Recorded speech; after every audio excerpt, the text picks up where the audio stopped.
Hello everyone, I am Dr. Soumya Das, Associate Professor from Noida Institute of Engineering and Technology, Greater Noida. I am from Pharmacology branch and will discuss dealing with the subject Human Anatomy and Physiology with code BP101T. And our today's topic is classification of joints, its movement, different type of movements and its articulation. Okay. So, hope you all are doing very well. Keep reading, we will start our today's lecture. So, this is the classification of joints. In our previous lectures also we discussed about the skeletal system and its different class or the classification. So, coming to joints, today in our lecture we discuss about the different type of joints and different movements, how our body or through these joints we can make it happen. So, I hope you know about the articulation. Articulation is nothing but the definition of making of joints where two bones get joined and show their movement. So, a joint or a place of articulation is formed where two or more bones come in close contact in the body, in any area of the body it may happen, and it attached to each other by the presence of ligaments, or sometimes there are some cartilaginous tissues or materials, or sometimes there is extracellular membranes which ultimately support in the articulation process from which the movement can be arises. Okay, students. So, when we are talking about joints, we have basically three different type of joints. First is the non-movable joint, second is considered as the slightly movable joints, and third is the freely movable joint. So, see its classification. The non-movable joints are also known as the synarthrosis. So, students, you have to remember these terminologies. Okay. Non-movable joints means synarthrosis, slightly or partial movement. If any joint or bony structure show, it will known as the amphiarthrosis, and the third one is the freely, at any direction it will show their movement or bending like conditions. So, it is known as the diarthrosis. It is mostly seen in the kneecap joint where there is a presence of synovial fluid which will ultimately provide a support as well as help this fluid in the movement of the bones, which is the humerus and the radius and ulna. Okay. So, we will see in detail in our next few slides. So, see the diagram, students. These are the joints. The first one I am showing you here is the freely movable or the synovial joint. So, see, this is the elbow joint, this is our elbow. Okay. You will see here the freely movement in any direction, extension, flexion, right hand, left hand direction. So, this is the proximal, we can say the nodular joint, or there is a presence of synovial cavity which is filled with the synovial fluid. Okay. And then there is the start of radius ulna in the lower side, in the upper side we have humerus bone. So, this is a very good example of freely movable joint which is the diarthrosis. And second, you will see the diagram of a spinal cord, or we can say the vertebral column.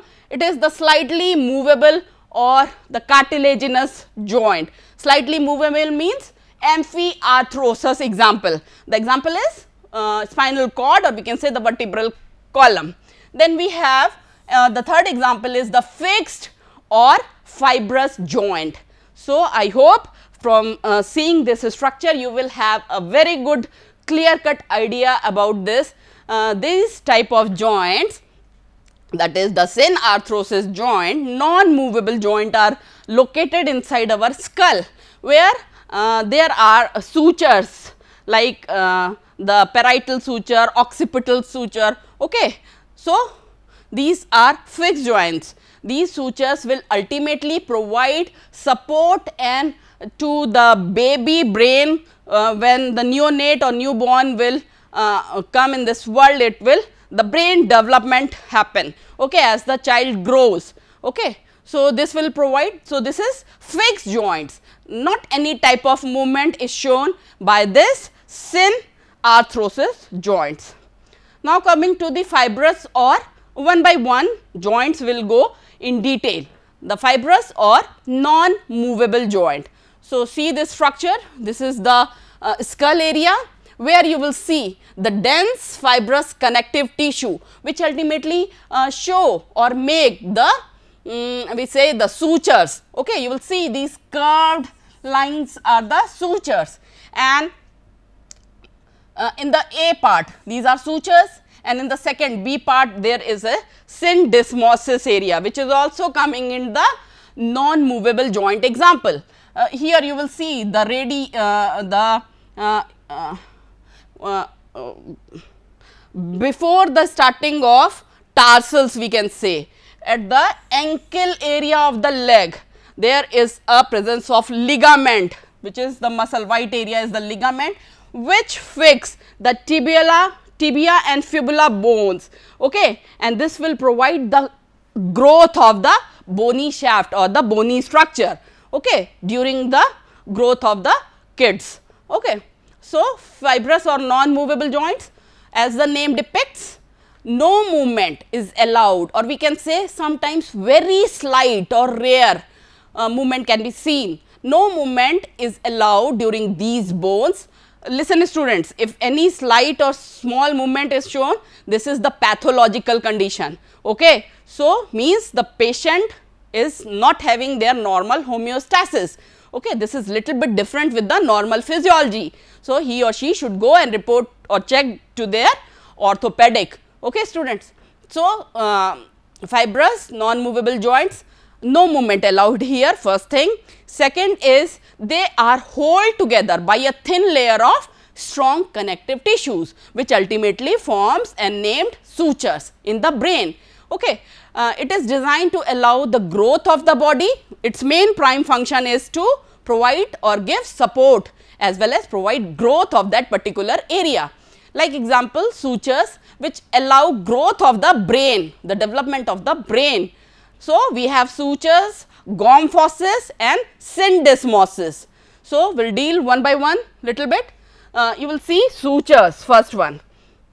These are the hazy or zigzag structures. These are present between the skull bones, in between the sagittal suture. Sagittal suture is an example which you will see in between the two parietal bones. Two means the right hand side as well as the left hand side of your skull. The second is the coronal suture, and which is you will see the coronal suture in between the front and the parietal bone of your skull. So, these are the examples of sutures. Second, coming to the gomphosis. Gomphosis are the joints between the jawbone, okay, the upper jaw and the lower jaw, which is the mandible and the maxillae. As well as this jaw, you will see there is comprises of teeth. Okay. So, periodontal ligaments also present there which ultimately hold these joints, the upper joint, upper maxilla and the mandible together. Okay, these are joined by the presence of this periodontal ligament. Okay. So, the third one is the syndesmosis, and these are the joints formed by the fibrous band, and these ultimately holds sometimes two or sometimes more than two bones together with the presence of interosseous membrane. Inter means in between, interosseous membrane which is present in between the radius and the ulna in the hand, and in the leg we have tibia and fibula. Okay. Now, coming to the after immovable joint, coming to the slightly movable joints. Okay. See this diagram students, this is the vertebral column where you will see the intervertebral disc arrangement between each vertebrae is arranged in a sequential manner. So, the joint between each vertebrae is an example of slightly movable joint, and the another is the presence of cartilaginous pad, where you will see the presence of interosseous in the bones, muscles, or sometimes we have the deltoid muscles which is found in the rib cage, which provide the support and joining fixation of 12 pairs of ribs with the sternum. Okay. So, this is the joint between ribs and sternum we have costochondral joint and sternochondral joint in the diaphragm area of our chest, कह सकते हैं हम लोग chest area. Okay, so here you will get an example of slightly movable joints. These allow some degree of or a very small fraction of movement between the two articulated or more than two articulated bones together. The articulation surface of these bones forming the joints are attached to one another by the presence of white fibrocartilaginous disc, which is also in the vertebral column known as the interosseous disc, yeah, intervertebral disc. For example, the primary cartilaginous joint, it will provide a growth plate which with the help of first sternocostal joint between the first rib and the presence of manubrium, which is the superior, more superior upper portion of the rib before the xiphoid process. Okay. So, ultimately the primary cartilaginous joint provide a growth of these the sternum area, which is the first sternocostal joint between the first rib and the manubrium. The second cartilaginous joint, which is the symphysis, and it will you will see this symphysis in the pubis area between the two pubis bones, which is the hip bones. Okay, in the we can say the pectoral girdle area, and here intervertebral disc between the adjacent vertebrae is an also example of secondary cartilaginous joint, and the third example is the manubrosternal joint. Okay. So, these are all examples of slightly movable joints. Now, coming to the very important freely movable joint, or which is also known as the synovial joints. So, where in the elbow, in the kneecap, okay, we have this synovial cavity which is filled with synovial fluid. So, that is why the name is same as synovial joints. It is very freely movable. So, you will see this is, for example, if you are talking about the lower limb or the leg area, this is the humerus and there is an articulation of tibia and fibula in the leg area, or when we are talking about the elbow, there is we have femur and the tibia, what we say the radius and the ulna in the hand, and you will see these two border or the concave and the convex area is the articular cartilage, and again this is these two upper and lower side are the bones. This is a cavity like structure filled covered with the membrane known as synovial membrane, filled with the fluid synovial fluid, and this cavity is known as synovial cavity. Okay. And in between that there is a boundary, or we can say a capsular structure, which is the articular capsule. Okay. These joint cavity containing the synovial fluid, which ultimately make two articulated, or two means we have here three bones, which is the humerus, then we have humerus, radius and ulna if you are talking about hand. Okay. So, we have three bones which is articulated at the elbow and show their freely movement at any direction you want. Okay. So, these are lined with a synovial membrane, and these membranes secrete synovial fluid. The fluid lubricate these joints. The end of the bones are covered with a layer of smooth hyaline cartilage, and this hyaline cartilage ultimately provide a vast large range of movement of the bony structures. Then articular surface covered by the hyaline cartilage, and the presence of cavity. Cavity is the hollow space. These joint cavities, the presence of the synovial fluid, the covering of the synovial membrane and the joint capsule are the very important or the characteristic features of these synovial joints. These bones are also attached by ligament, and these ligaments required for the further prevention of dislocation during the normal movement. Now, coming to the classification of synovial joint. So, we have basically two good example. One is the ball and socket joint, and second is the hinge joint.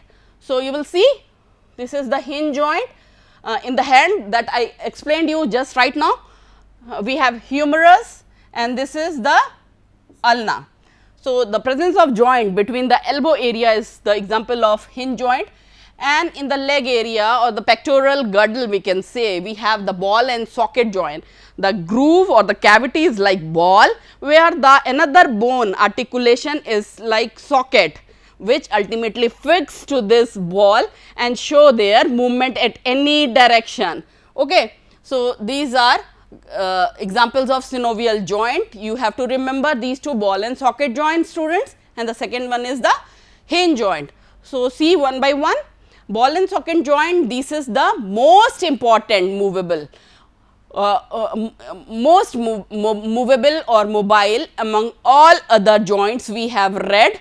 Then it is a spherical sphere in one bone, which make a fit into cavity of another bone, and these joints are formed where the rounded head of one bone fixed into the hollow or cup like structure, or we can say the cup shaped socket of another bone, and it will ultimately provide the freedom of movement in any direction. Okay. Like in hip bone, okay, we have to move our leg in the circular rotational direction, in the upside, in the flexion extension condition. Okay. So, this is one very good or highest movable joint, that is the ball and socket joint, or we can say the hip joint or the shoulder joint. Shoulder joint is here, you will see how different directions or rotations I will show you. Then coming to the hinge joint, it is the movement across these joint in one axis. Okay. Hinge joint only provide the movement of the bones or the bony structure in a single direction, in a single axis, like the hinge movement of door and close. You will see in your home also, the door and the window will open at one direction. Okay. So, these are the examples of elbow joint or the knee joint, examples of hinge joint. Okay. Now, coming to the condylar joint. Condylar joint we have in the ankle, in the wrist area of our hand, where we have 8 number of bones you have gone through in our previous lectures. Okay, students. So, this is the oval shaped condyle, which ultimately fits into the socket of another bony structure, and this ultimately provide the movement in one direction only. Okay. And we have additional some rotational movement in another axis also, with the help of the presence of condylar joint in the wrist bone area. For example, temporomandibular joint. So, see the structure. This structure is like ball and socket type.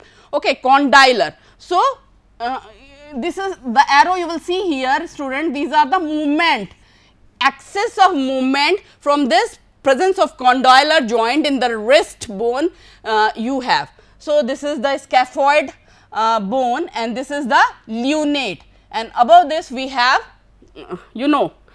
just above the wrist bone we have the radius and ulna. Okay. So, the presence of temporal mandibular joint, we can give an example, or the presence of condylar joint in the wrist as well as in the ankle area of our leg, the two directional or the we can say 2 axis movement of the bones. Then we have plane joints, which show the articular surface of the flat, and only minimal gliding movement is possible in the plane joints, and its example is the intercarpal and intertarsals joints. Okay. I hope you remember about the intercarpal and intertarsals bone, which is there in our palm, okay, just below the phalanges area. Now, coming to the pivot joint, the one of here, what happened in the pivot joint? Remember students, one bone is fixed at their position or their plane of the surface, no movement is seen in that bone, fixed, and the another bone will have the freedom of rotation around the fixed bone area, and its example is the proximal and distal radio-ulnar joint. Radio-ulnar joint means where you have both the bones, radius as well as the ulna in our forelimbs. Okay, so see this diagram of pivot joint, you will see the concave structure and this is the apical structure of the another bone, and this is how this is the humerus, and how the presence of this concave and the radial structure, the radius and the ulna is joined together and show its pivot movement. Then we have ellipsoid joint. Here oval convex, or it is sometimes said as the oval convex male surface which fits into the reciprocal, means opposite concave female surface of the adjoining means nearby supportive bone, and it allows the movement in two direction, or we can say two axis. It's you can get a clear cut idea by giving an example of flexion, extension. Flexion means how much I can close our hand or leg, or extension means how much angle it will begin, okay, it will form, how much I can extend my hand or leg in a direction, certain direction. And the another example is the adduction and abduction. So student, adduction means to like see me, this is the adduction, okay, how I move my hand in the trunk area of my body, okay, and this is abduction, away from my body, okay, the trunk area. This motion is abduction, this motion is adduction. And here example of ellipsoid joint is the wrist joint, metacarpophalangeal joint and atlanto-occipital joint, etc. Now coming to the last one, and this is the saddle joint. It will show the movement or the articulation between the surface which are reciprocally, means just opposite, means it is showing the concavo-convex joint. Example, its saddle joint is first metacarpophalangeal joint, and another example is sternoclavicular joint, sternum cavity and the clavicle of the shoulder blade, okay, shoulder, it will show the sternal clavicular joint. So, the rotation movement or the up and stretching movement of our shoulder or the hand is coming under the saddle joint. So, see this diagram. Again you will have either concave structure, this is saddle which is fixed on this concave structure, and again in the wrist area we have saddle type of joint which will show the two axis rotation. Now movements allowed by synovial joint. So we have three different basic type of movements, one is gliding, second is angular movement and the third is the rotational movement. Gliding means students, here one bone across the surface of another bone, like turning or twisting of our leg. What happened? Like I am twisting my hand, what will happen this time? Here we have humerus, then we have the elbow, and here we have radius and ulna. Okay, you know at the thumb area we have the radius bone which is shorter and thicker than the ulna bone. So when we rotate my hand, what will happen? This radius and ulna will show the overlapping or the gliding movement, means one bone across the surface of another bone. The second movement is the angular movement. Here the movement change the angle between the bone, like in flexion and extension. This is the angle, you will see here. I am decreasing the angle of my hand, I am increasing the angle of my hand, and I will show the maximum 180-degree angle. Okay, this is maximum extended my hand. Okay, and the third movement is the rotation movement. Here you will see the movement around the bone along the axis. Rotation means you will rotate your hand or leg at any direction. Okay. Now coming to the gliding movement. Here you will see in the picture like my hand. Okay, here we have the wrist bone, then we have the metacarpals, then we have phalanges. I will rotate my hand with the help of this.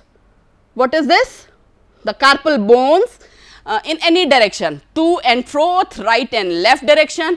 Okay, so the flat surface of two bones which is there in the wrist bone, which will provide a movement or the gliding movement across the each other. So, gliding occurs between the carpals and between the articular process of the vertebrae, means this type of movement you will see in the vertebral column also during sleeping, sitting and standing. After lying position we have sit and stand up. So, this type of movement bending in the vertebral column is there because of the presence of gliding movement, and the ability of these bones, these vertebrae to prove this gliding movement, show this gliding movement, and then in the tarsals also. The another is the angular movement, here where we can change, we are able to change the angle of our structure, bony structure. So, we have flexion, extension, dorsiflexion and plantar flexion, then we have adduction and abduction. These are different angular movements. So, in the picture it is very clear, see one by one. Okay, students, this man is able, this is my normal neck. What will happen if I move my head towards my chest? It will decrease the angle and show the flexion. And if we move my head like backward direction in the posterior end, how much extent I will move my head downside, this is showing the hyper extension. Okay, the flexion, extension, hyper extension. Okay. So, this is one movement. The second is you will see in the hand, again the flexion and the extension. How much with the presence of wrist bone or the what we say here, the carpals. In the hand we have carpals, in the leg we have the tarsals. How much maximum movement we can show.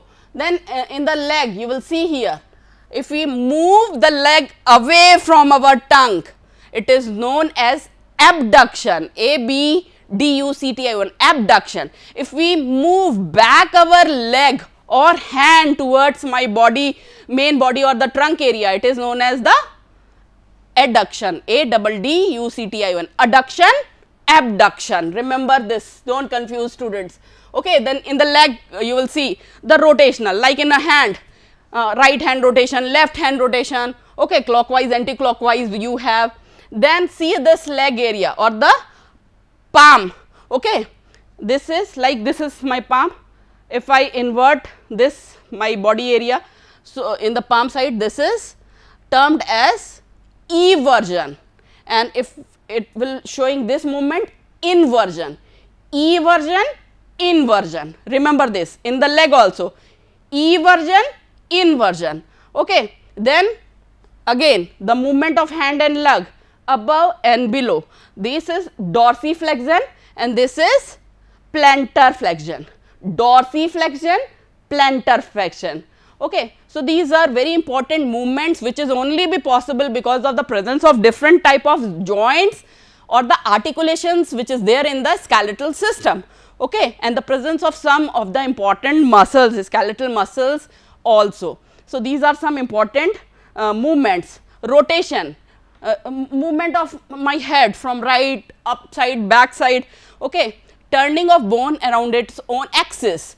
Like example is in the atlas and axis vertebrae C1 and C2, then hip and shoulder joint. Then we have the circumduction, in the rotation in the circular direction, movement of a body, any body region, maybe we can say the pectoral girdle region also in a circular manner, right hand side clockwise and anti-clockwise side direction, in which one end, rest half of the body remains fixed, stationary, while the other end of the body makes a complete circle either in any direction. It allows the sequential combination of flexion, adduction, extension and abduction of joints. So, this is all about today, students. Keep reading, stay updated. Okay, see you in our next lecture. Bye bye.